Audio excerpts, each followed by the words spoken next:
ao convite feito pelo Setadem, na pessoa do pastor Fábio, ao pastor que nos recebe com toda alegria aqui, como muito também a direção da igreja aqui em Mossoró, na pessoa do pastor Miranda, a sua diretoria que está aqui presente. Louvamos a Deus por tudo que Deus tem feito no meio dos irmãos, pelo que Ele tem feito nesta cidade, e nós nos sentimos honrados de estar aqui para juntos participarmos dessa semana de estudos teológicos, uma semana certamente muito rica.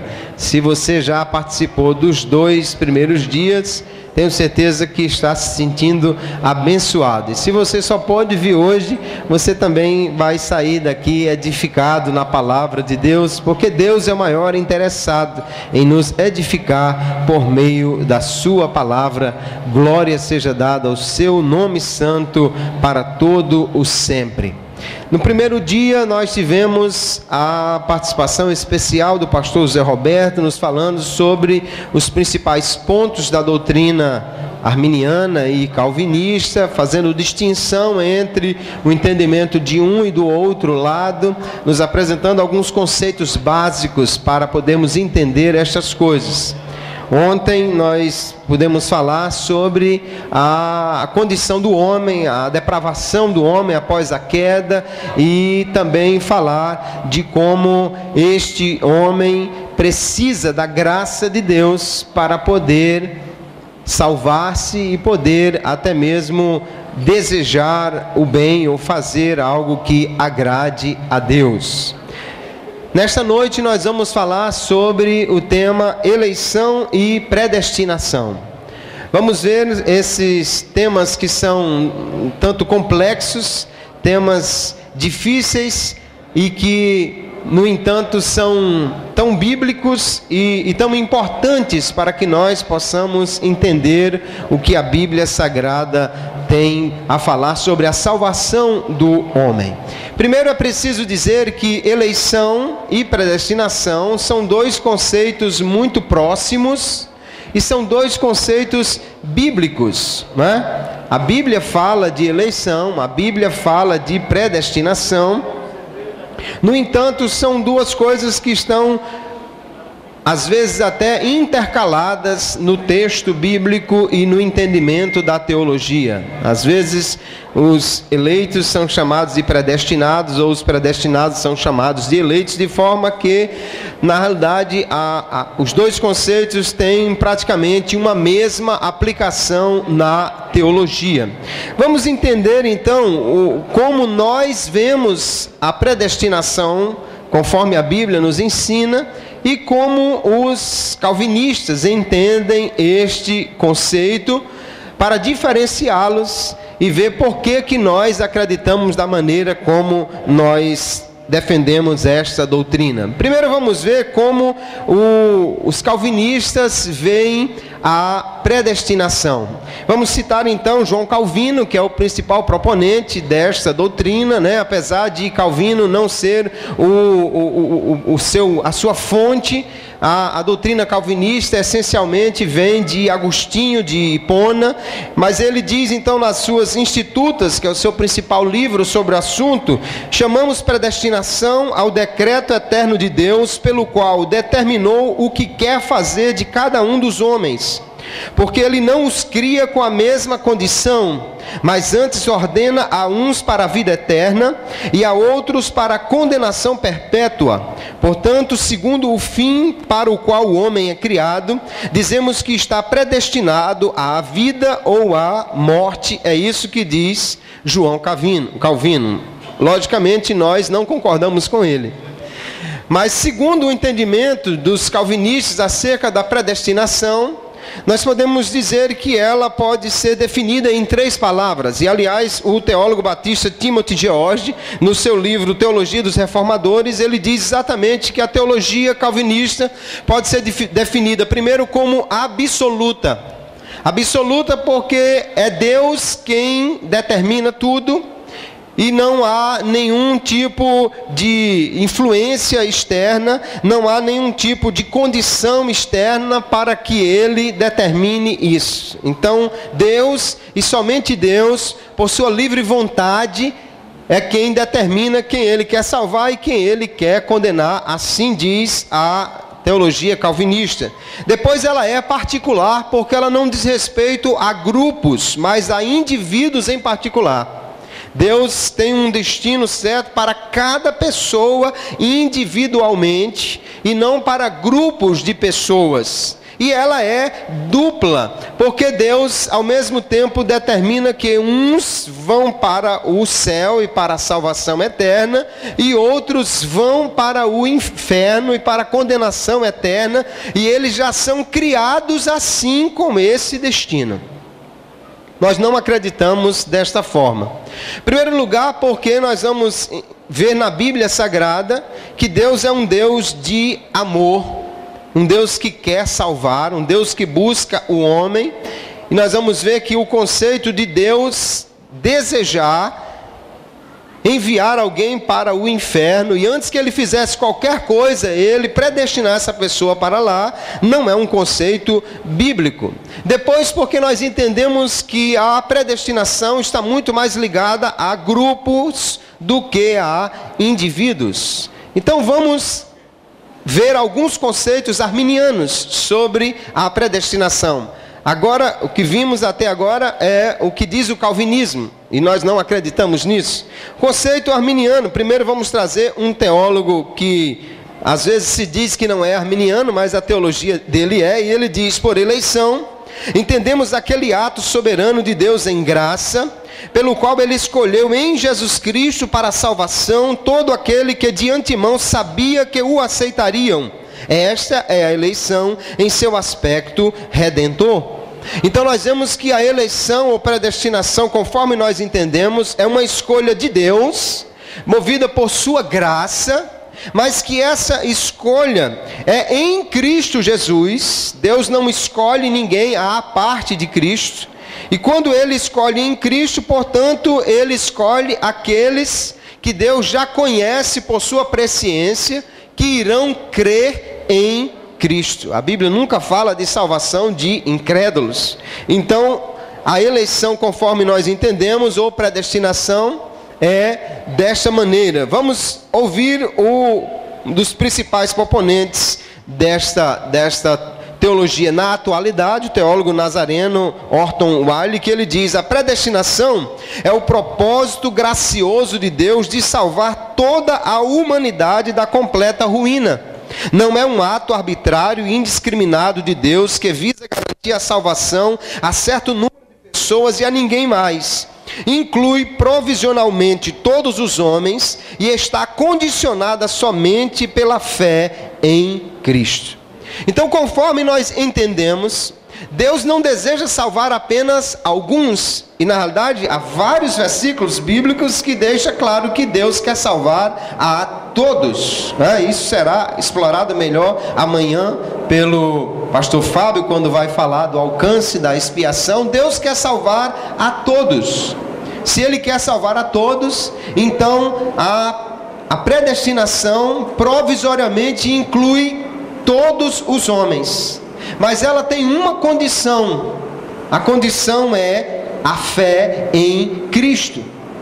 Como Deus conhece de antemão todos aqueles que irão crer, todos os que crerão estão predestinados à salvação. Não é, portanto, apenas uma escolha indiscriminada de Deus, mas é um ato onde ele leva em conta a fé dos homens, porque afinal de contas esta é a condição para a salvação. Nós vamos ver ainda agora o Jacó Armínio, o primeiro proponente dessa ideia, conforme nós defendemos, e ele diz: esse decreto, a predestinação, se fundamenta na presciência de Deus, pela qual desde a antiguidade ele sempre soube quais os indivíduos que, pela graça preveniente, creriam e pela graça subsequente perseverariam.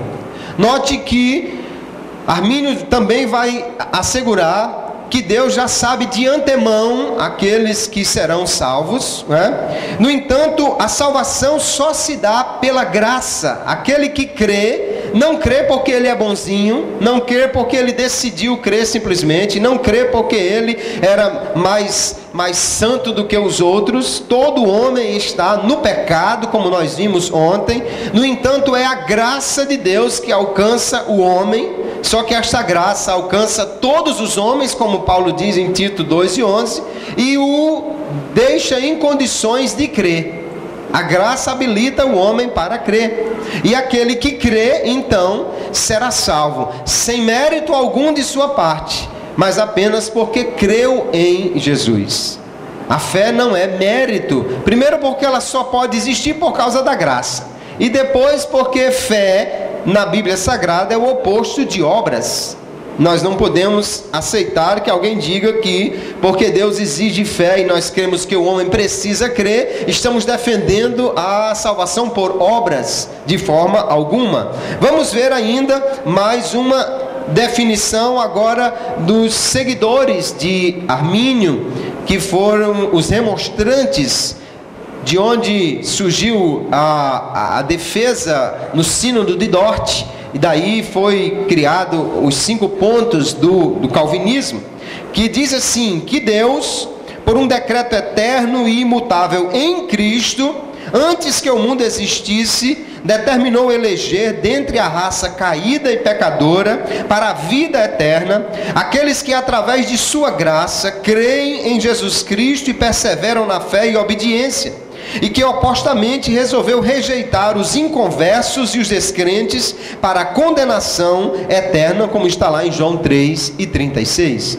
Então, de acordo com a ideia dos remonstrantes, primeiro, Deus resolveu eleger em Cristo. De novo se coloca Cristo como centro da salvação. Depois, isso aconteceu antes que o mundo existisse. Alguém diz que o homem é que decide ser salvo, mas na realidade Deus já decidiu isso antes que o mundo existisse. Agora, a raça humana é toda caída e pecadora neste conceito. Ou seja, ninguém é salvo porque ele é bonzinho ou porque ele quis ser salvo. E depois isso acontece por causa da sua graça, mas somente para aquele que crê em Jesus e continua crendo até o final, ou seja, persevera na fé. E os que vão para o inferno são os que não se converteram e os que não creram. A Bíblia nunca fala, irmãos, de Deus mandar para o inferno alguém sem que antes ele tenha sido um incrédulo, sem que antes ele tenha feito algo para merecer aquela punição. Não há nenhum versículo na Bíblia dizendo que simplesmente Deus resolveu mandar alguém para o inferno porque Deus quis, sem que essa pessoa seja um inconverso. Alguém vai dizer, mas espere, toda a raça humana está caída. Mas se Deus decretou isso antes que o mundo existisse, então Adão não estava caído no primeiro momento. E aí, Deus predestinou Adão para o céu ou para o inferno? Se ele caiu, então é porque Deus predestinou que ele caísse? Nós não cremos nisso. Deus não é o autor do pecado, e a Bíblia é muito clara em dizer que Deus não tenta ninguém para o mal. Então Adão não era um pecador que merecia ir para o inferno. Ele foi criado puro, santo, bom. Se caiu, ou ele caiu porque tinha liberdade para isso, e aí é punido exatamente por ter feito mau uso dessa liberdade, ou ele caiu porque Deus determinou isso. Se fosse assim, então ele não poderia ser punido, porque a Bíblia nunca fala de Deus punir alguém sem que antes ele cometa algum pecado. Então nós vemos que, segundo esse entendimento, em primeiro lugar, a eleição, pode passar, pastor Fábio, ela é condicional, ela é baseada na presciência divina, ou seja, Deus conhece de antemão todos aqueles que irão crer. Não é que seja uma eleição em decorrência da presciência divina, mas baseada nela. Deus já sabe aqueles que irão crer, porque Deus conhece todas as coisas antes que elas aconteçam. Se você está pensando em sair daqui e ir lanchar em algum lugar, Deus já sabe aonde você vai. Se você estava pensando em ir para um lugar e quando chegou lá estava fechado, Deus já sabia que você não ia lanchar lá porque estava fechado. E se você de última hora resolveu ir mesmo para casa, Deus já sabia que você ia fazer essa escolha. Mas chegando em casa, seu irmão ligou e disse: venha para cá, você foi para outro lugar. Deus já sabia na realidade que era essa a última opção. Não há como você fugir do conhecimento que Deus tem de tudo que você faz. Agora, porque Deus sabe que o restaurante vai estar fechado e quando você ia para casa houve um outro convite, você acabou indo para um terceiro lugar, não quer dizer que foi Deus quem determinou que o camarada fechasse o restaurante, que você fosse para casa e que o outro lhe convidasse.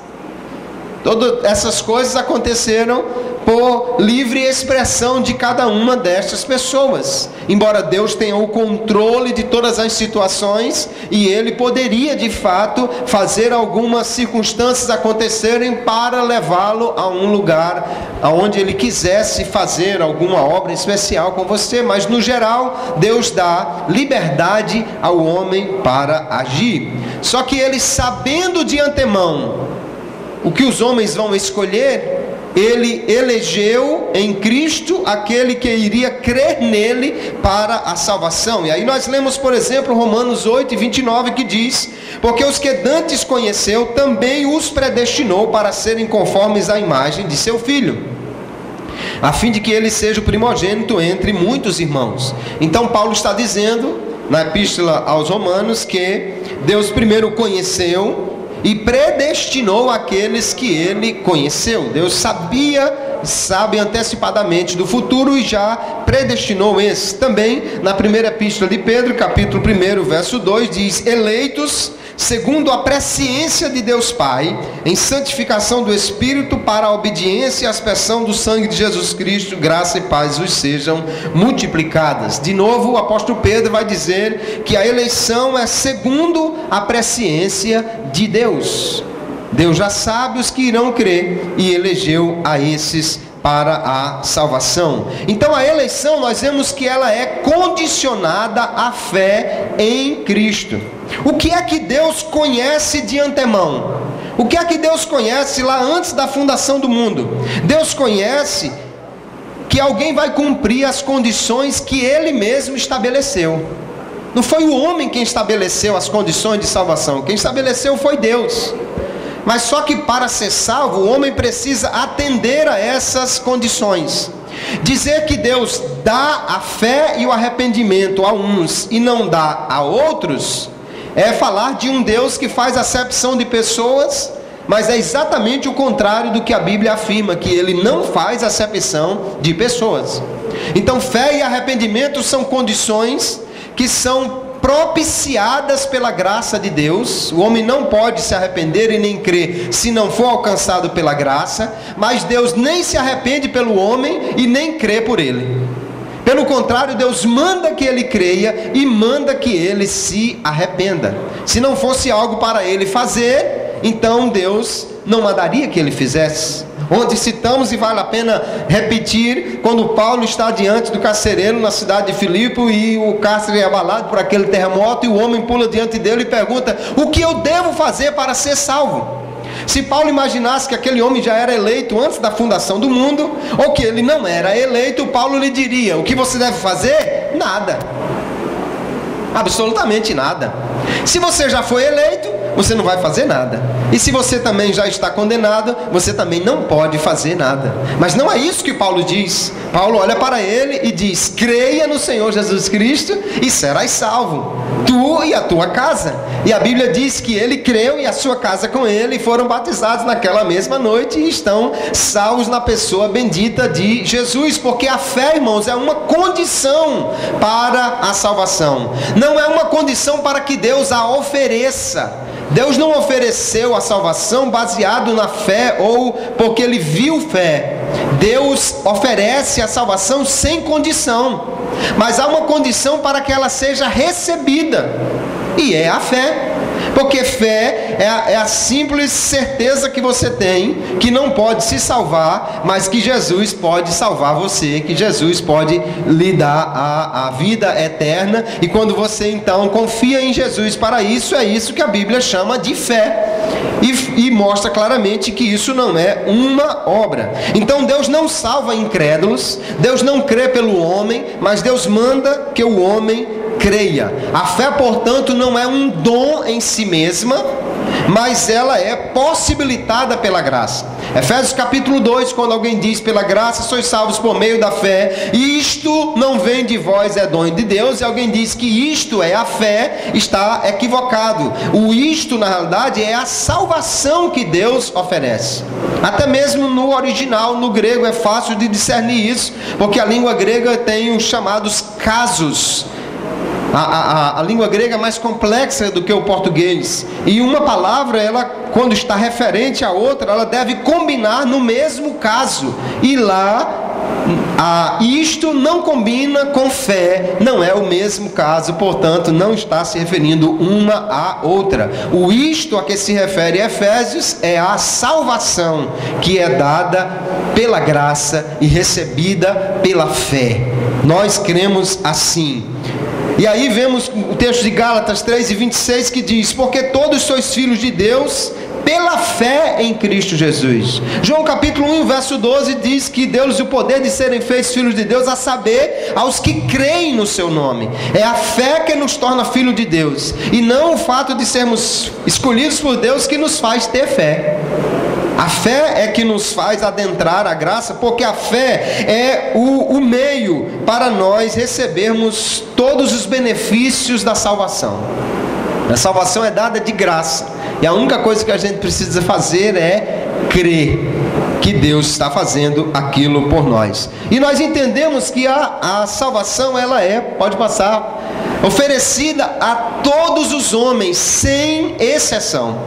Quando a Bíblia diz, por exemplo, que Deus quer salvar a todos, lá em 1 Timóteo capítulo 2, ou na Epístola de Pedro, alguns teólogos calvinistas interpretam que o todos ali quer dizer todos os eleitos, ou todos os tipos de homens. Ele quer salvar um pobre e rico, ele quer salvar judeu e gentil, ele quer salvar, ou seja, de cada tipo de homem Deus tem algum que ele quer salvar, todos sem distinção, eles diriam, mas não é assim que nós cremos que é todos sem exceção, que Deus de fato quer a salvação de cada homem que já nasceu nesta terra, e que portanto Deus mandou seu filho para morrer por todos os homens. Até porque nós já vimos ontem, em Romanos fica claro que todos morreram em Adão e todos são vivificados em Cristo. Se o todos não são todos sem exceção, então nós teríamos que dizer que nem todos morreram em Adão, e nós obviamente não acreditamos isso, nem os calvinistas acreditam nisso. Então Deus, em sua eleição, Ele quer atingir a todos os homens. E ainda por último, não é um ato arbitrário. Deus não decidiu simplesmente salvar esses e condenar aqueles outros. Quando Paulo diz que ele pode fazer isso, que o oleiro tem poder sobre o barro para fazer isso, ele não está dizendo que Deus fez isso. Ele conclui em Romanos, como citei ontem, dizendo que Deus encerrou todos debaixo da desobediência para usar de misericórdia para com todos. Lhe parece que Deus usa de misericórdia se ele tivesse destinado alguém para ir para o inferno? Não me parece de forma nenhuma que Deus usou de misericórdia para com esse, embora Paulo diga que Deus usa de misericórdia para com todos. Então não é apenas um decreto divino que salva este e não salva aquele, independentemente do que ele faça. A eleição leva em conta a fé, porque Deus só quer salvar aquele que crê. Os calvinistas dizem que Deus decretou quem deveria ser salvo, quem deveria ser condenado, mas nós não acreditamos assim. Vamos ver então, dentro da teologia calvinista, a chamada ordem dos decretos de Deus. A Bíblia na realidade não fala sobre isso.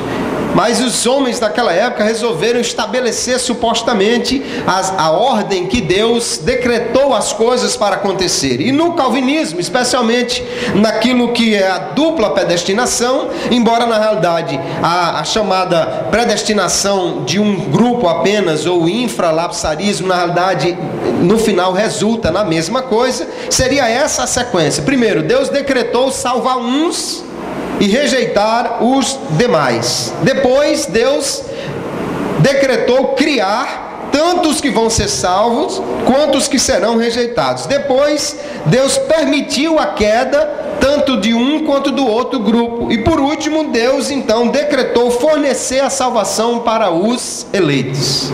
Mas quando você olha essa sequência, conforme o calvinismo apresenta, nós vamos ver que na realidade, Cristo só vai aparecer lá no final da história. Cristo só vai aparecer lá no fim dos decretos. O homem é eleito inicialmente sem Cristo. O homem é eleito sem se falar em Jesus e sem fé. Ele simplesmente recebeu um decreto para ser salvo. Mas a Bíblia nunca fala de ninguém salvo sem Cristo, de ninguém salvo sem crer. Então veja, o próprio teólogo calvinista Berkhoff, ele diz na sua teologia sistemática, quando ele fala de eleição, Cristo como mediador não é a causa impulsora, motriz ou meritória da eleição. A eleição não é por causa de Cristo. A salvação não é por causa de Cristo. É como se Deus resolveu salvar e depois Deus ficasse perguntando, mas espere, como é que eu vou salvar essa criatura? Deixa eu ver. Já sei, vou mandar Jesus. Lógico que não é assim que eles defendem, mas é como se fosse isso.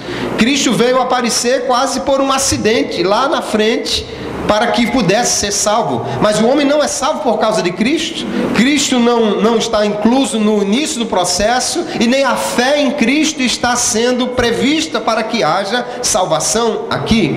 Não é assim que nós cremos. Então, por que é que Armínio rejeitou essa sequência e rejeitou o calvinismo? Em primeiro lugar, porque não era sustentado pelas Escrituras. Conforme ele estuda, e nós também, nós vemos que a Bíblia nunca diz que Deus manda alguém para o inferno sem que ele peque antes. Que a Bíblia nunca diz que Deus deseja mandar alguém para o inferno. Que a Bíblia nunca diz que Deus quer salvar apenas uma parte dos homens. Depois é porque Deus, nesse caso, se torna o autor do pecado. Porque se o homem pecou por um decreto, se foi Deus que ordenou que ele caísse, então na realidade o pecado foi originado em Deus.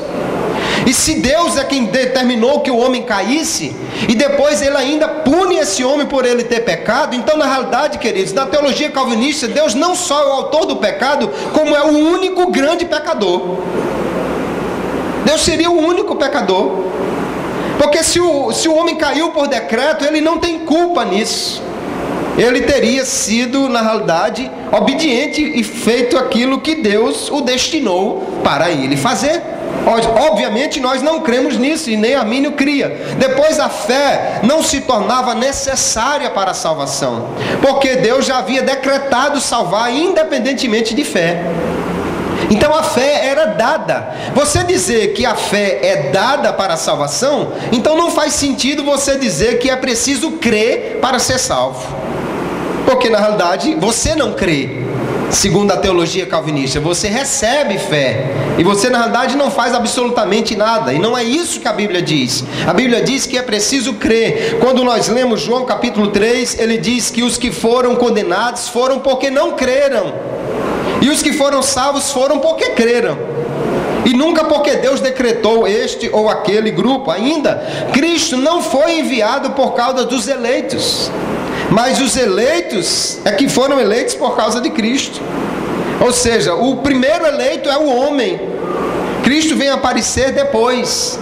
Cristo é um acidente na história da salvação. O homem é que é o centro dessa história. Ele é que foi eleito em primeiro lugar. Por isso Armínio não aceitava isso. E ainda, o decreto da eleição se aplica ao homem ainda não criado. Ou seja, Deus resolveu punir alguém antes que ele fizesse alguma coisa de errado. Então Armínio rejeita completamente, e nós também, essa ideia de predestinação incondicional, de eleição incondicional, de que Deus decretou que o homem fizesse isso.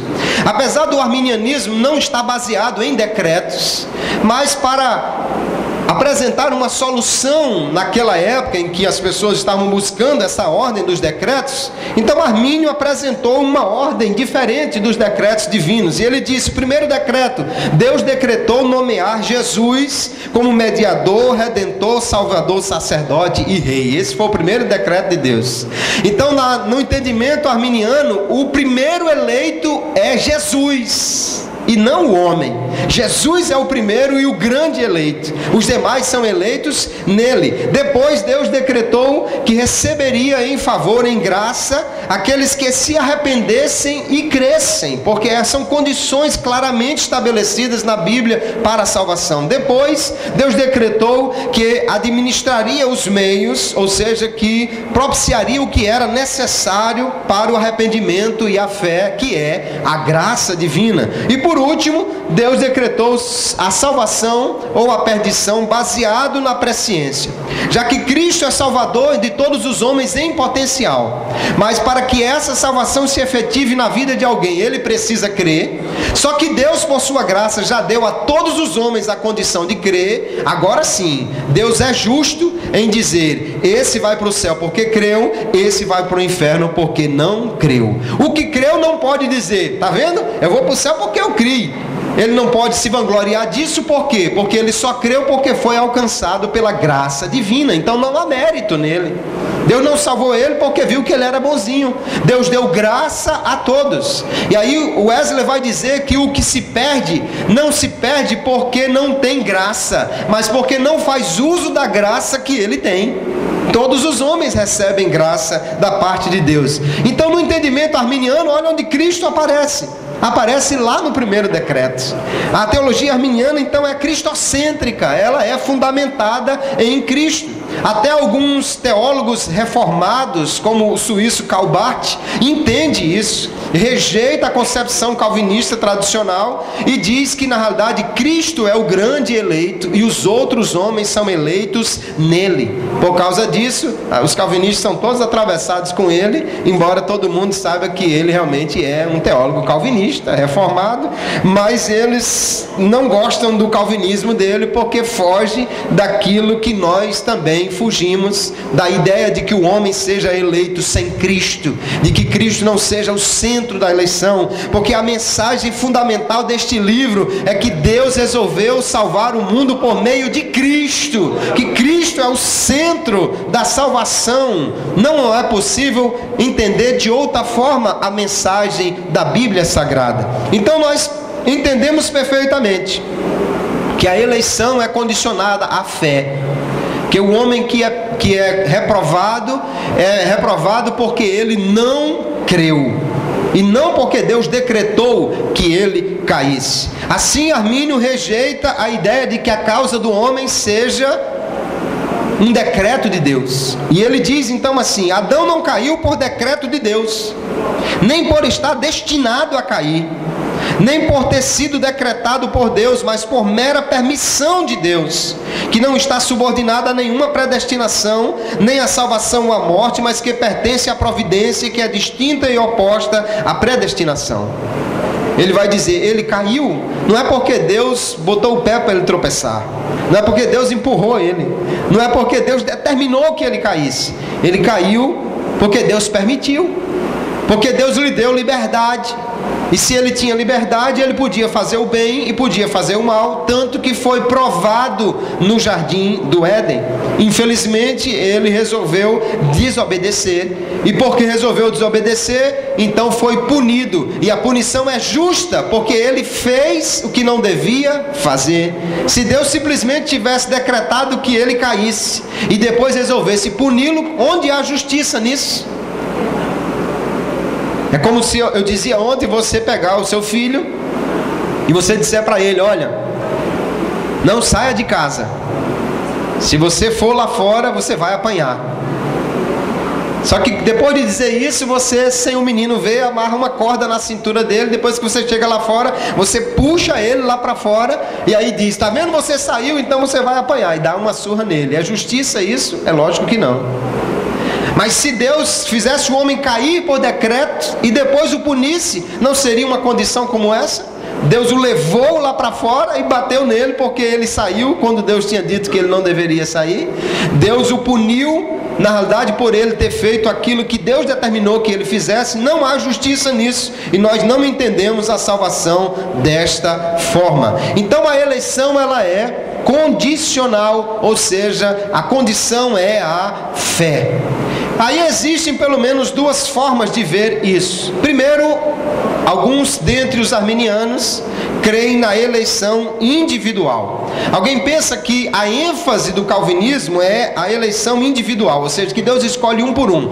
Mas na verdade a ênfase deles é a eleição incondicional, que Deus não estabelece nenhuma condição para a salvação. Nós vemos na Bíblia Sagrada, como em Romanos capítulo 16, verso 13, que diz: saudai a Rufo, eleito no Senhor. Então parece que esse indivíduo foi eleito individualmente, especificamente. E quando nós vemos a Bíblia dizer que existem nomes escritos no livro da vida, então parece que realmente há uma eleição individual ali. No entanto, nós entendemos que essa é uma ênfase secundária da eleição. A ênfase primária é a eleição corporativa.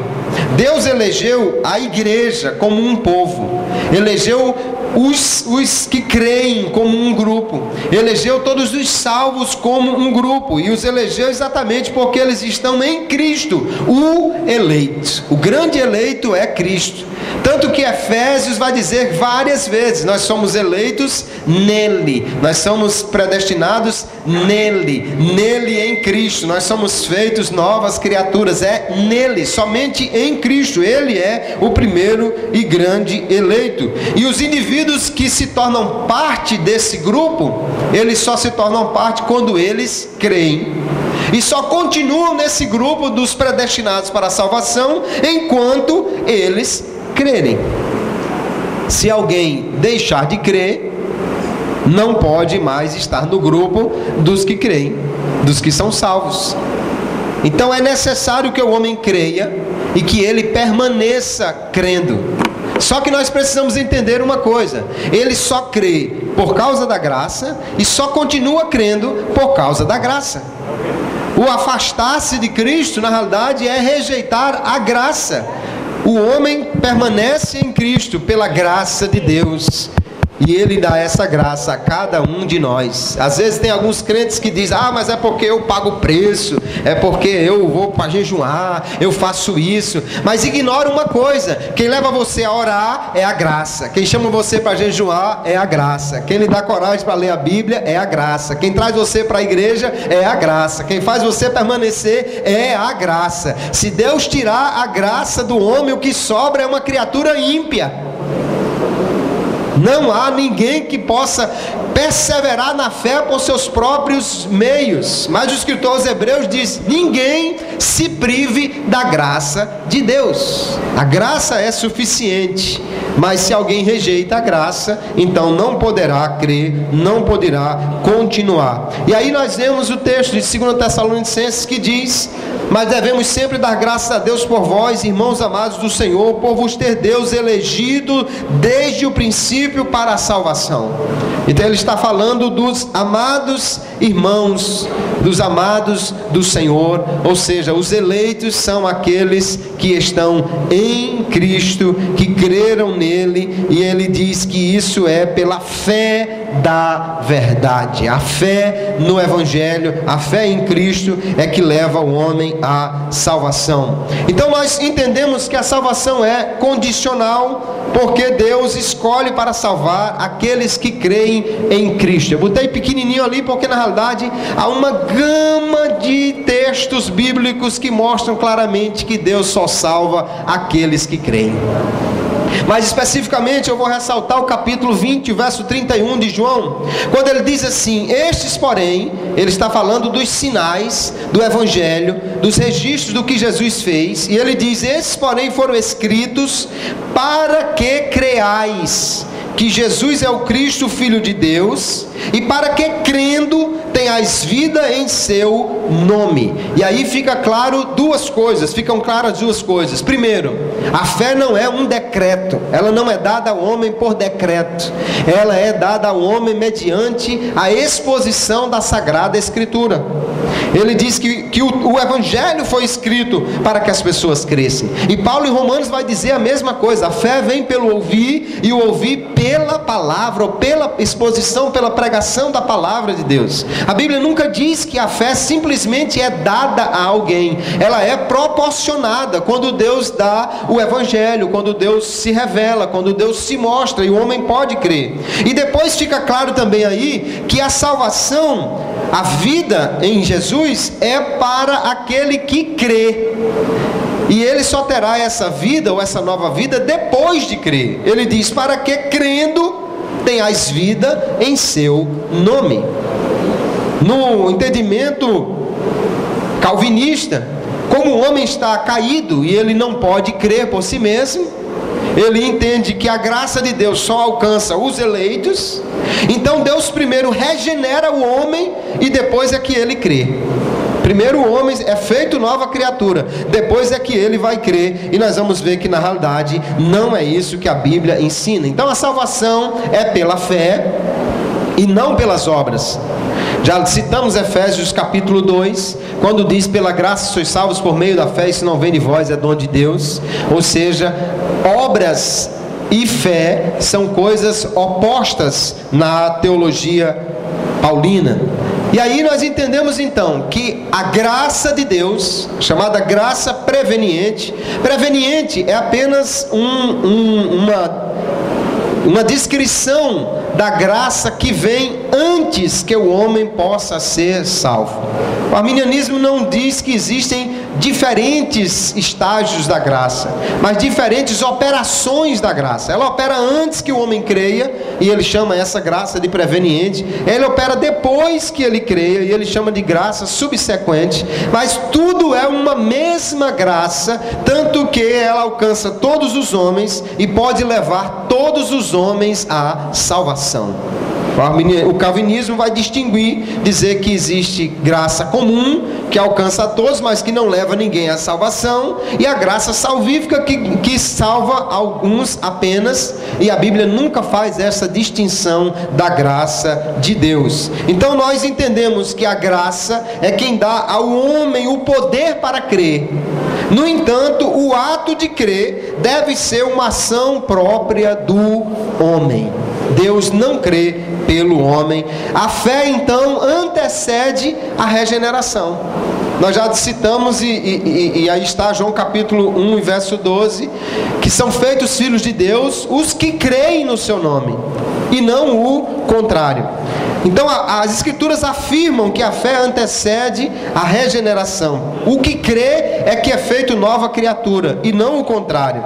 E depois, queridos, é porque a fé é o único meio pelo qual nos apropriamos dos benefícios de Deus para nós. Deus não dá benefícios àquele que não crê, especialmente os benefícios salvíficos, os benefícios da expiação. Tudo que recebemos vem pela fé, e o novo nascimento também é para aquele que crê. Então a eleição é desta maneira que nós cremos. Deus sabe aquele que vai crer, e como Ele conhece aquele que vai crer, Ele predestinou esse para a salvação mediante a fé em Jesus, porque essa foi a condição que Deus estabeleceu. Alguém diz assim: mas esse tipo de eleição agride a soberania divina. No final, quem decide se vai ser salvo ou não é o homem. No final é o homem quem escolhe, é o homem quem se salva. E na realidade nós não entendemos assim. Em primeiro lugar, veja, Deus, quando foi eleger o homem, Ele não se sentiu pressionado pelo homem. Não foi o homem que ficou pressionando Deus para a salvação. Deus, quando decidiu isso, quando estabeleceu as condições para a salvação, Ele estava sozinho. Foi lá antes do mundo ser criado. Quem decidiu que a salvação seria pela fé, e somente pela fé, não fui eu, não foram os homens, foi Deus quem definiu assim. Foi Ele quem disse que só salvaria aqueles que crescem. E o crer, portanto, é algo que o homem precisa fazer. Deus soberanamente decidiu que a salvação seria assim. Então Efésios capítulo 1, verso 4 diz: como também nos elegeu nele, em Cristo. Veja que está centrada em Cristo a nossa eleição, antes da fundação do mundo, para que fôssemos santos e irrepreensíveis diante dele em caridade, em amor. Nós entendemos então, queridos, que a eleição é condicionada à fé. Isso faz com que Deus reaja à ação humana. Alguém diz: não, então quando o homem crê, aí é que Deus então reage para salvá-lo. E na realidade, todo o plano de redenção, de uma certa maneira, é uma grande reação, mas é uma reação planejada, porque quem determinou que o homem caísse não foi Deus. Não foi Deus que derrubou o homem. No entendimento calvinista, que Deus realmente fez com que o homem caísse, aí sim a gente tem que dizer que Deus que fez tudo. Mas no que a Bíblia mostra é que Deus criou o homem perfeito. Quando o homem caiu, Deus põe então em ação o seu plano. Mas isso não era o plano B. Deus já sabia que aquilo iria acontecer. Quando Deus criou o homem livre, ele poderia pecar, e Deus sabia que na realidade ele faria aquilo. E a história da salvação na realidade é a grande reação de Deus, ou a grande ação planejada por Deus para trazer o homem para reconciliar-se consigo mesmo.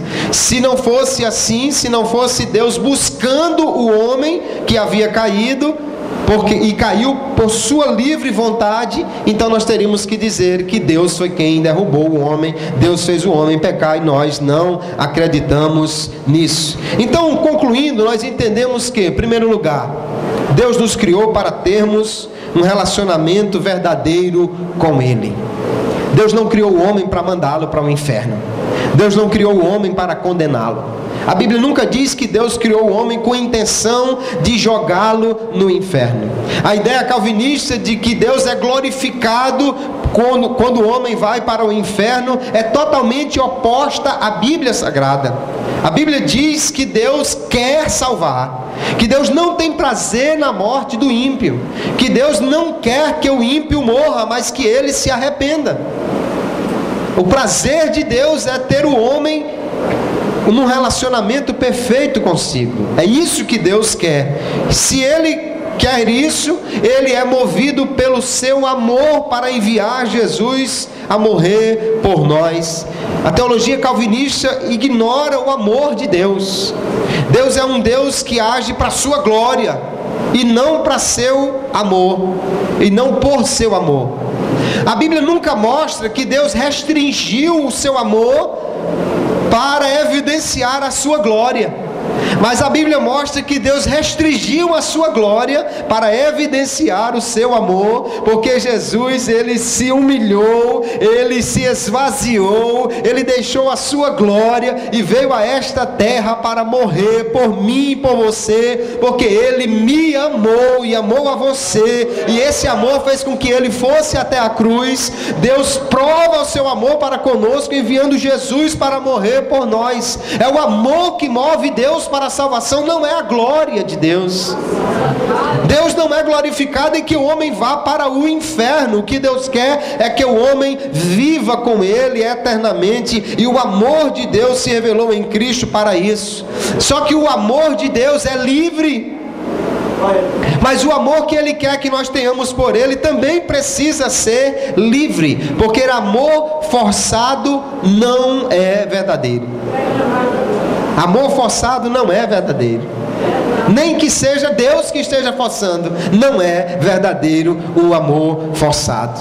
Então Deus não força ninguém à salvação, mas Deus ama, revela seu amor, dá toda a condição que o homem precisa para ser salvo por sua graça. Mas só será salvo aquele que crê, que aceitar que a salvação foi oferecida a ele. E aí nós cremos que todas as pessoas compartilham dessa graça livre e capacitante de Deus. Todos são alcançados por ela.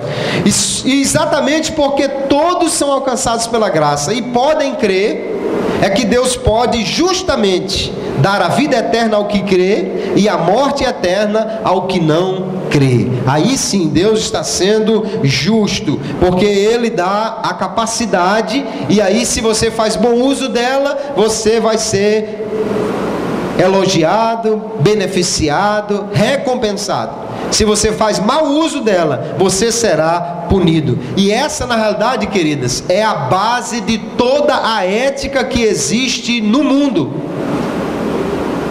Se um prefeito de uma cidade resolve colocar um monte de gente para trabalhar, sem que faça concurso, sem que eles tenham capacidade, mas simplesmente porque ele gostou daquele povo e resolveu colocar ali, todos nós vamos dizer que isso está errado.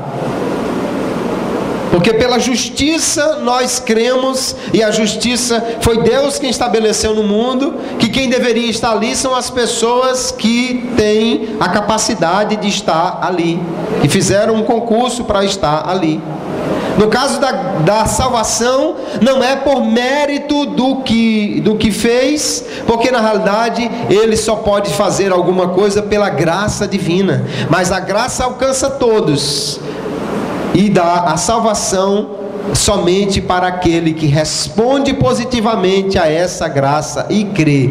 E o que responde negativamente não é outra coisa senão apenas rejeitar a ação da graça. O incrédulo não é porque ele tem mais força do que Deus, é que Deus não força ninguém, mas ele simplesmente rejeita, resiste à ação do Espírito Santo. O Espírito Santo está buscando ele, falando ao coração, mas como ele resiste, como Estevão diz lá em Atos capítulo 7, ele resiste ao Espírito Santo, e ele não é salvo, simplesmente porque ele resistiu. E o que crê, não é porque ele foi ativo, eu quero Deus, eu vou buscar Deus, é porque ele simplesmente não resistiu ao Espírito Santo, se deixou levar. É mais ou menos como nós pudéssemos imaginar assim: pense num homem que está caído na calçada, ele está doente, ele desmaiou, ele não pode fazer nada por si mesmo, mas o médico do lado de cá, na sua clínica, viu o homem caído na calçada, ele saiu da clínica, atravessou a rua, pegou aquele homem, levou para dentro do seu consultório, colocou um soro, reanimou. Quando ele acorda, o médico diz: você está doente, eu já sei qual é o seu problema, o remédio está aqui, diga abra a boca que eu vou só botar o comprimido aí. Se o homem simplesmente abre a boca e recebe o comprimido, não há nenhum mérito nesse homem, ele não fez nada a não ser simplesmente receber o que lhe foi oferecido. Mas o que acontece com as pessoas é que elas dizem assim: não, eu prefiro o meu comprimido, não, eu não acredito no seu comprimido, não, mas tem outro comprimido mais fácil de engolir ali. E são as desculpas que as pessoas apresentam para não aceitarem a salvação que é oferecida em Jesus. Se o camarada sai correndo da maca e vai embora e não aceita o comprimido da salvação, ele não será salvo. Deus não empurrará o comprimido goela abaixo dele. Mas se ele simplesmente disser se ele simplesmente receber o que lhe é oferecido de graça, ele será salvo. E toda glória e todo mérito é para aquele que nos buscou caídos na calçada, nos alcançou por sua graça, nos trouxe a uma condição tal que pudéssemos ouvir o que ele tem a nos dizer, e que disseram simplesmente sim à oferta do comprimido salvador, que é a graça de Deus, mas que só será ministrada para efetivamente conceder salvação àquele que crê, aquele que não rejeitar, aquele que aceitar, que dizer sim à salvação que lhe é oferecida por Deus. É nisso que nós cremos, queridos irmãos. Que Deus em Cristo nos abençoe. Toda glória, toda honra e todo louvor seja para Ele, que nós possamos continuar crendo e defendendo esta verdade para a glória do nome do Senhor nosso Deus. Amém. Graças a Deus. Amados irmãos, pode ir aí fazendo as perguntas. Já chegou uma aqui, prepare as suas perguntas e tragam para cá. Eu gostaria de pedir ajuda das irmãs aqui do Abolição 4, dos irmãos, para receber as perguntas dos irmãos. Enquanto os irmãos trazem as perguntas para o pastor Kleber, e enquanto ele bebe água, eu queria só fazer um destaque. Irmãos, eu vou mudar um pouco de assunto aqui, mas vou chegar nisso. Com relação ao aborto, eu nunca vi ninguém defender aborto que não tenha nascido ainda. Nenhum feto é a favor de aborto. Só é a favor de aborto quem já nasceu. Aí é muito fácil ser a favor de aborto se já nasceu. Agora, com relação à eleição incondicional, como pregam os calvinistas, eu só vejo defender esse tipo de eleição quem se considera eleito, quem se acha eleito. Nenhum que se acha condenado ao inferno, que não foi alvo dessa eleição, nenhum concorda com isso.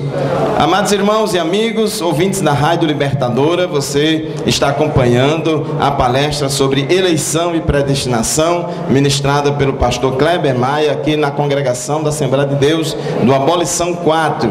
Foi concluída agora a primeira fase da palestra de hoje, que foi a exposição. Agora nós vamos começar a segunda fase, que é de respostas às perguntas. O tema de hoje, da primeira semana teológica da Assembleia de Deus em Mossoró, é a respeito de eleição e predestinação. Pastor Kleber, com as perguntas. Muito bem, queridos. Tem aqui diversas perguntas, algumas estão dentro da mesma linha, então nós vamos tentar responder de uma só vez algumas delas, né? Alguém pergunta o que dizer de que uma vez salvo, salvo para sempre, e pergunta, não sei se é a mesma pessoa ou outra, aquele que se desvia nunca foi salvo? Então, o que nós entendemos pela Bíblia Sagrada, em primeiro lugar, é que é possível que alguém se desvie, é possível que alguém se afaste. Por isso que existem muitas observações, muitas advertências, muitas placas de perigo na Bíblia Sagrada.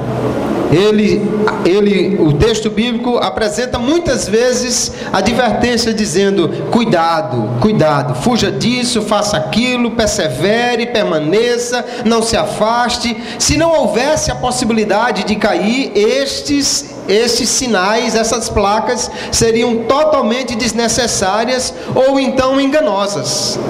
É como você pegar o seu filho, trancar ele todinho em casa, passar cadeado em todas as grades e dizer assim: menino, cuidado, não vá lá para fora. Como? Se ele não pode sair. Se ele não pode sair, então não tem para que você dizer que ele não saia. Mas se você deixou a chave ali, ele pode abrir e sair, então faz sentido você dizer: não saia, cuidado, olhe, tem carro lá fora, é perigoso, isto, aquilo. Então, uma vez salvo, salvo para sempre? Não, nós podemos dizer assim: aquele que está em Cristo está seguro e nunca perderá a sua salvação. Mas se alguém deliberadamente se afastar de Cristo, então ele não poderá ser salvo, porque só está eleito para a salvação o que está em Cristo. E o que se desviou é porque exatamente deixou essa condição de estar em Cristo. Então, Judas, traição ou predestinação? Traição, porque ele foi quem escolheu se comportar daquela maneira. Judas não recebeu menos graça do que Pedro. Pedro também pecou, mas ele se arrependeu. Judas pecou, poderia ter se arrependido e seria igualmente perdoado. Agora a gente diz assim: mas estava previsto. Meu irmão, nós só entendemos que Judas cumpriu aquela profecia porque ele fez o que fez. Há muitos outros textos do Antigo Testamento que nós não relacionamos com a vida de Cristo. Se Judas não tivesse traído, não tivesse pecado, nós não interpretaríamos que o salmista estava falando do que trai o amigo como sendo Judas. Nós só entendemos assim porque ele fez, não é? Então nós temos aí essa ideia na Bíblia claramente, que o perigo de cair já foi falado, né? Alguns sustentam que a eleição é apenas para vocação. Aí nós vemos, na realidade, as duas coisas, não é? Deus chama o homem para a salvação e Deus também chama o homem para a obra, para uma missão específica. São duas coisas distintas. Deus chama alguém para ele cumprir um determinado projeto e Deus chama a todos para a eleição. O chamado para uma vocação ministerial é para poucos, não é para todos, mas o chamado para a salvação é para todos. No entanto, só será salvo aquele que crê. É possível que crianças que ainda não alcançaram a idade da razão serem condenadas ao inferno? Nós entendemos que não, porque a morte de Cristo, conforme Paulo diz lá em Romanos, ela anula os efeitos da desobediência de Adão. Então, o pecado de Adão passou a todos os homens, a culpa de Adão e também a natureza decaída. Só que quando Cristo morreu, aí Paulo vai dizer que assim como o pecado de um fez com que todos caíssem em desobediência, também a obediência de um fez com que todos fossem alcançados. Assim, então, a culpa do pecado original não é mais imposta ao homem. Cada um será condenado pelos seus próprios pecados. Agora, a natureza decaída que leva o homem para pecar ainda existe e é passada realmente para todos os homens. Portanto, as crianças antes da idade da razão, elas são alcançadas pelo benefício da morte de Cristo, já que a culpa que estava sobre elas vindo de Adão, ela não é mais imposta a eles. Aqui faz uma pergunta: se a injustiça de Deus dos que morreram antes de Jesus ou dos que não conheceram a Cristo. Bom, esse é um fato que nós temos pouca indicação bíblica. Mas o que Paulo diz em Romanos, e ele está falando muito bem exatamente sobre a salvação pela fé, mas ele diz: olha, os que apenas conheceram a Deus pela revelação geral serão julgados de acordo com essa revelação. Todos os homens são indesculpáveis porque Deus se revela através da criação. Agora, os que conheceram a lei serão julgados pela lei, e os que conheceram a graça serão julgados pela graça. Então entendemos que cada homem será julgado pela luz da revelação que ele recebeu. Agora, Deus sabe aquele que não ouviu o Evangelho, qual seria a reação dele se ele ouvisse o Evangelho. Jesus disse assim: ai de você, Cafarnaum, ai de você, Tiro e Sidom, se aqui fossem feitos, se em Sodoma e Gomorra fossem feitos os sinais que foram feitos aqui, eles teriam se arrependido. Mas como é que Jesus pode saber que eles teriam se arrependido se ele não foi lá, se ele não pregou lá, se ele não fez nenhum milagre em Sodoma e Gomorra? Mas veja que Deus conhece perfeitamente. Cada homem, se ouvisse o Evangelho, qual seria a reação dele? E ele pode então salvar com base neste conhecimento que ele tem. Via de regra, obviamente, entendemos que a salvação se dá pela fé que é proporcionada pelo Evangelho de Cristo. Mas aqueles que não ouviram o Evangelho, Deus os julgará pela luz da revelação que cada um deles recebeu.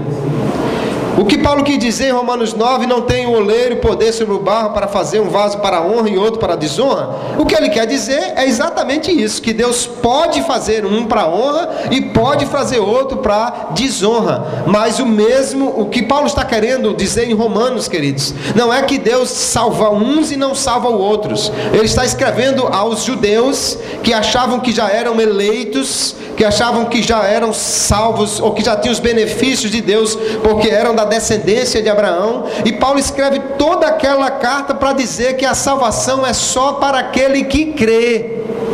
Até o judeu tem que crer, se não crer, não será salvo. E há muitos judeus que não creem. E aí ele diz: olha, não há mérito em você e nem em ninguém. Deus pode escolher e pode fazer. Mas o encerramento de Paulo é que A fé precisa ser exercida, que ele estende as mãos a um povo rebelde que não quer ouvir, que Deus encerrou todos debaixo da desobediência para usar de misericórdia para com todos. Ele não está dizendo que Deus fará isso, mas que Deus pode fazer isso, né? Predestinação, meio pelo qual Deus executa sua eleição eterna. Na predestinação, a palavra significa somente destinado antes. E eleição significa a escolha.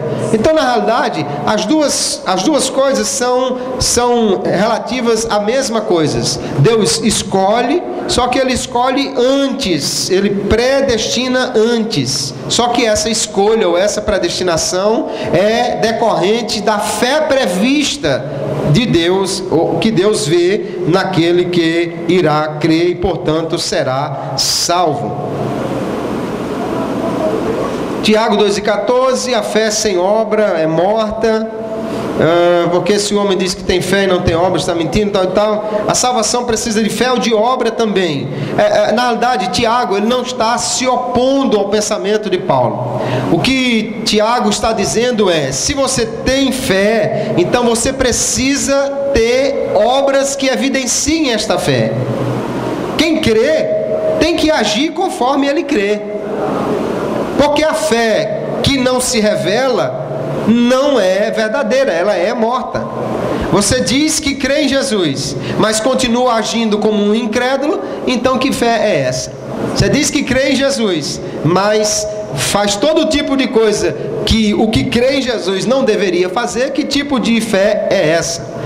Paulo está dizendo que a salvação é pela fé e não pelas obras, porque o homem não tem mérito diante de Deus. Como explicar Romanos 9, onde diz que Esaú e Jacó, antes que fizessem mal, Deus havia dito que o maior servirá ao menor e tal e tal. Em primeiro lugar, Jacó aqui, Paulo cita Jacó e Esaú, mas ele está citando a profecia de Malaquias. Pode olhar na referência da sua Bíblia. Amei a Jacó e aborreci a Esaú. Ele está citando a profecia de Malaquias. Malaquias capítulo 1, Deus está falando de Jacó, não o indivíduo, o filho, mas do povo de Israel representado por Jacó. Então não seria uma eleição de um indivíduo, mas de grupos. Esaú também não é o indivíduo, mas é a nação de Edom. E quando diz que Deus escolheu antes, na realidade ele não está nem se referindo aqui à salvação. O que ele está dizendo é que não há mérito no homem que Deus escolhe para o propósito de salvação, para o propósito do seu plano para com Israel. E não é porque um foi melhor, o outro foi pior. Mas na realidade você também pode observar que Jacó privilegiou as coisas de Deus, enquanto Esaú rejeitou as coisas de Deus. Ou você acredita em coincidência, ou então Deus sabe escolher previamente aquele que ele já sabe que não vai fazer ou que vai fazer alguma coisa. Se a eleição é pela presciência, porque Deus não deu uma chance para Sodoma e Gomorra, aí que está. A chance de Deus, na realidade, é de acordo com o que ele se revelou, nós já falamos. Sodoma e Gomorra será julgado pela revelação de Deus que eles alcançaram. O que Jesus está dizendo apenas é que aquele povo que viu os milagres era muito culpado, porque até Sodoma e Gomorra poderia ter se convertido com aqueles sinais. Se eles não creram, então eles eram muito culpados. Nós temos João 6,45, ninguém pode vir a mim se o Pai que enviou não trouxer.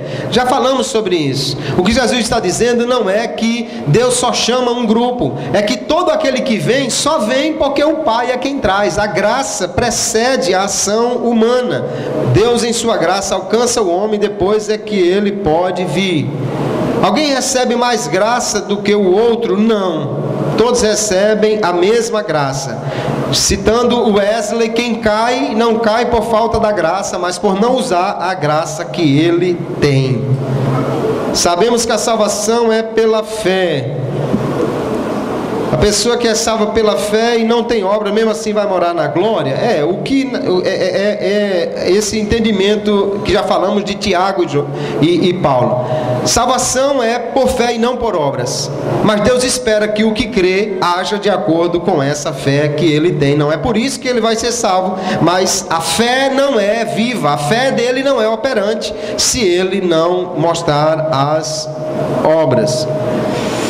É de bom tom falar que o plano de Deus falhou, visto que a grande maioria vai para o inferno? Não, de forma alguma. Em primeiro lugar, porque quem determinou que a salvação fosse assim foi Deus, não fui eu. E depois é que nós não podemos pensar simplesmente na questão da quantidade, não é? Deus é quem determina a condição. E Ele é sábio o suficiente para determinar uma condição tal que se salve aquele número que Ele quer que se salve, aquele número que deveria ser salvo. Algumas perguntas eu estou passando porque não tem nada a ver com o tema e...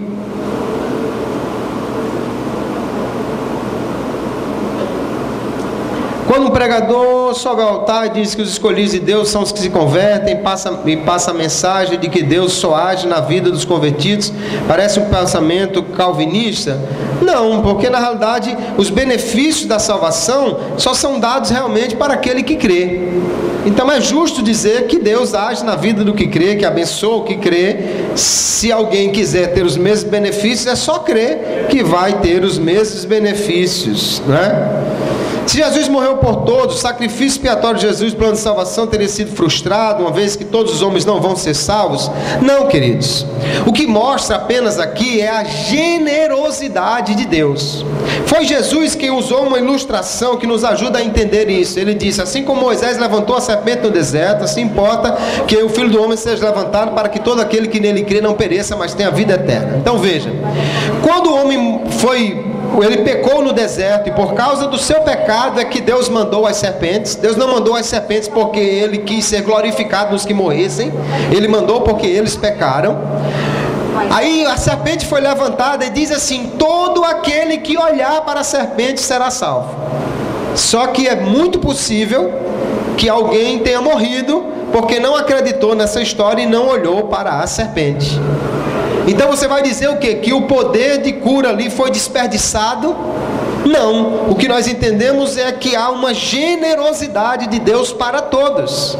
Deus não se importa com esse desperdício. É que a gente às vezes pensa que há uma espécie de uma matemática. Se tem 10 milhões de pecados, Jesus tem que ter morrido então por 10 milhões de pecados. Se Ele morreu por 10 milhões e só aproveita 5 milhões, Deus perdeu 5 milhões do sangue de Jesus. Não é, a salvação não é uma questão matemática, é uma questão de culpa, é uma questão legal. Jesus pagou por todos os pecados. E além do mais, a Bíblia diz que onde abundou o pecado, não abundou a graça na mesma medida, mas superabundou a graça. Então não é problema crer que a provisão de Deus é maior do que aquela que realmente é recebida ou efetuada pelo homem. Não há problema nisso. Não há problema nisso. Algumas coisas nós já respondemos, eu estou passando. Antes de Cristo, o que determinava a salvação ou condenação? Nada. Ninguém será salvo sem Cristo. Agora, a morte de Cristo, ela não só alcança para frente, mas alcança para trás. Ninguém será salvo sem Cristo. Agora, muitos morreram na esperança do Messias, na esperança de Cristo, crendo, e a galeria dos heróis da fé vai remeter exatamente isso, pessoas que antes de Cristo deixaram o visível, esperando o invisível, crendo, aguardando, e quando Cristo veio, então cumpriu o que precisava ser feito para que aqueles também fossem salvos. Sabendo que Deus conhece com antecedência quem irá se salvar, pode o salvo perder a salvação, aquele que Deus sabe que não iria se salvar, entrar no plano da salvação? Não, veja só. Se Deus sabe quem vai se salvar, então obviamente é esse que vai se salvar. Se o sujeito aceitou a Jesus, mas depois se desviou, Deus já sabia que ele ia se desviar. E se ele passou 20 anos sem aceitar, e no último dia da vida aceitou, Deus já sabia que ele ia aceitar. Ninguém frustra o conhecimento de Deus. Então não tem esse que Deus não incluiu no seu plano e que de última hora entrou. Na realidade, Deus já conhece todos perfeitamente, os que vão perseverar até o fim e os que vão crer só de última hora. Porque Deus criou o homem mesmo sabendo que o homem iria pecar. Bom, na verdade nós não conhecemos perfeitamente a mente de Deus, nem podemos. Mas o que Deus revela para nós é que Deus criou o homem para um relacionamento com Ele. E um relacionamento perfeito só pode existir onde há liberdade. Se você forçar alguém, você não pode dizer que ama, que essa pessoa lhe ama. Então Deus colocou o homem no jardim e lhe deu a oportunidade de ser obediente e mostrar o seu amor por Deus. O homem pecou, mas Deus mostrou o seu amor na cruz, e muitos, pela graça, vão crer e amar a Jesus e ser salvos. Deus sabia que o homem podia pecar e que ele iria pecar, sim. Mesmo assim, ele resolveu criar. Glória a Jesus, porque é por isso que nós estamos aqui e somos salvos, né? Onde ficam os 144 mil? Isso é coisa do testemunho de Jeová. A Bíblia não fala disso para a salvação, não. Atos 13, 48 diz dos gentios, né? E foram salvos os que tinham sido destinados para a vida eterna. Na realidade, queridos, veja só, a Bíblia tem muitos textos, alguns que parece que foi Deus quem decidiu e o homem não teve participação nenhuma. Tem outros que parece que o homem é que decidiu por sua própria vontade. Paulo chega mesmo a dizer em 1 Coríntios capítulo 9, eu fiz tudo para por todos os meios salvar alguns. Aí eu pergunto, é Paulo quem salva? Então você não pode olhar para um versículo isolado e fazer uma teologia a partir desse versículo isolado. Você tem que olhar o conteúdo completo da Bíblia Sagrada.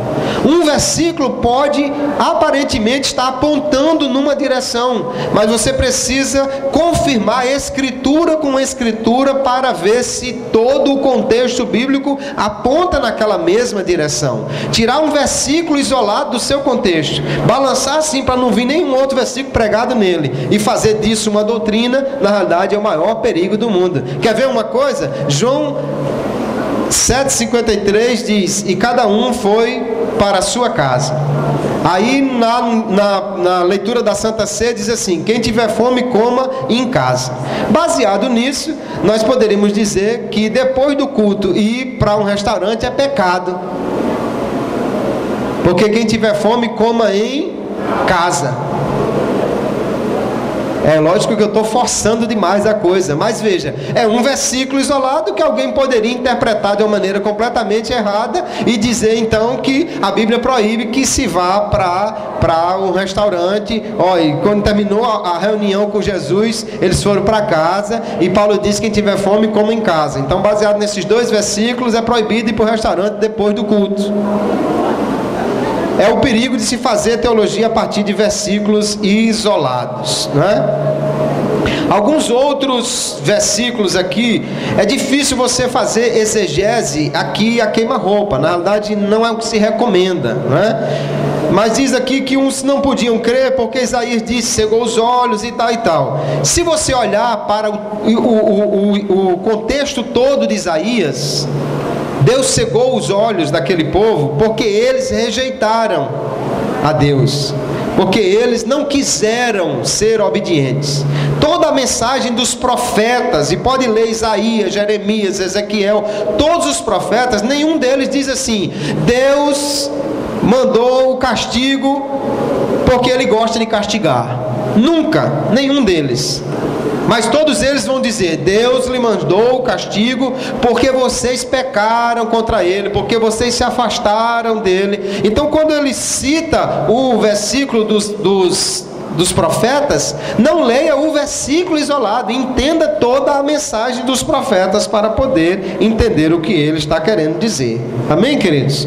Graças a Deus parece que os papéis se acabaram. Eu dou graças a Deus porque nós podemos aqui nesta noite aprender um pouco uns com os outros. As perguntas nos ajudam a entender também isso aqui. Eu quero encerrar a minha participação. Amanhã em diante os irmãos irão continuar. O pastor Fábio, o presbítero Soares, o pastor Miranda estarão encerrando esta semana. Deixar aqui primeiro a minha palavra de gratidão a Deus e à igreja em Mossoró por ter me dado essa oportunidade de estar aqui com os irmãos e incentivar os irmãos que continuem estudando a palavra de Deus. Muito obrigado, pastor Kleber, pela sua colaboração, pela sua participação na primeira semana teológica da Assembleia de Deus em Mossoró. Eu quero convidar aqui o pastor Miranda, nosso pastor presidente, que está conosco aqui nesta noite, para ele fazer a conclusão desses trabalhos e desde já agradecer a presença de todos vocês, a presença aqui neste evento, dos obreiros, dos estudantes do CETADEM, dos irmãos aqui do Abolição 4. Muito obrigado, pastor Rocinaldo, por ter aberto as portas desta congregação para nos receber. Que Deus continue abençoando você. Pastor Rocinaldo, irmãos, quem não sabe, ele é aluno do CETADEM. Ele se formou no médio em dezembro e já entrou no bacharelado e está animado, viu? Pensa no cabo que tira nota boa. É bom de nota, é uma benção, viu? Está lá animado no bacharelado, que é uma benção. Muito obrigado, pastor Rocinaldo, pela sua presença, pela sua colaboração. Pastor Miranda, fazendo o encerramento do trabalho. Queridos irmãos, eu tenho a alegria de cumprimentar a todos com a paz do Senhor. Quero, nessa oportunidade, agradecer penhoradamente ao pastor Clauber pela disposição. Isso é verdade, Kleber e Clauber só são dois irmãos gêmeos. E pastor Kleber, por essa disposição de deixar a sua tarefa da igreja, ele hoje é pastor de uma igreja, mas agradecer a Deus pela a maneira bem direta com que ele expõe as verdades de Deus dentro de uma análise de ponto de vistas de teólogos que defendem suas doutrinas, e então ele, como estudioso, investigador, e dá para entender que ele tem uma tendência para uma corrente, tá certo? Se fala muito de duas, mas dá para entender que ele puxa para uma corrente. Então, graças a Deus, então a gente agradece ele fazer a sua defesa da sua crença, da sua fé. Isso é muito importante e nós acreditamos que ele realmente vai longe. Eu acredito. Eu, como um pastor já mais velho, tá certo? Não tenho assim a juventude que o senhor tem. Então o senhor, graças a Deus, tem essa juventude, tem dedicado, e é um exemplo para todos nós. O pastor Fábio falava aqui de Rocinaldo. Tá aí o exemplo para Rocinaldo. Ó, Rocinaldo, se você está tirando boas notas, é um bom sinal. Toca para frente, avança, porque ainda tem muita terra para conquistar. Glória ao nome de Jesus. Então é importante a presença dos irmãos aqui, é também de uma importância muito grande. Demonstra que estão dando valor a esse tipo de assunto que outrora eu não digo que era esquecido, era pouco comentado, tá certo? E hoje, com a presença mais, deixa eu dizer uma palavra que você não, vou dizer mais forte, do CETADEM, com a presença mais forte do CETADEM, faz com que esse tipo de assunto venha a ser abordado, discutido no bom sentido, e fortalece a nós como igreja. E graças a Deus por isso, porque a nossa fé precisa ser defendida. Nós temos que ser um povo que temos que defender aquilo que cremos. Então, essa é a oportunidade. Parabéns, pastor, que o senhor continue lhe usando e lhe ajudando, e certamente o senhor sai daqui e deixa a estrada asfaltada, tá certo? Quando quiser voltar, tem espaço, graças a Deus. Nós louvamos a Deus por isto, né? Os irmãos estão felizes com a presença do pastor? Muito obrigado, companheiro. E então, vamos ficar em pé para agradecermos a Deus. E amanhã vamos ouvir o pastor Fábio. O pastor Fábio é uma prata de casa e a gente tem que aprender. Se ele não é o ouro, então vamos... quando a gente não pode ser ouro, é prata. Então vamos defender a prata. Vamos defender a prata. Vamos defender a nossa prata, né? Vamos participar, vamos estar ali dando apoio, né? E isso é muito interessante, em nome de Jesus. Vamos orar. Salvador Jesus Cristo, te adoramos, meu Senhor, por este momento, por esta hora, por essa oportunidade. Obrigado, ó Deus, por essa palestra, por essas perguntas e respostas. Ó Senhor, ajuda todos nós a seguirmos avante, a crescer na graça e no conhecimento. Oh meu Deus, abençoa o Setadem, aqueles que trabalham e que faz o dia a dia, meu Senhor, dessa instituição. Ajuda ao teu servo Fábio Henrique e aqueles que lhe dão apoio na ministração das aulas. Abençoa o nosso alunado, que eles também possam cada vez mais desenvolverem e o teu nome ser exaltado. Te pedimos em nome de Jesus. Curve a cabeça e receba a bênção apostólica. O amor de Deus, a graça do Senhor Jesus Cristo, as consolações do Espírito Santo com a família de Deus, hoje e sempre. Amém.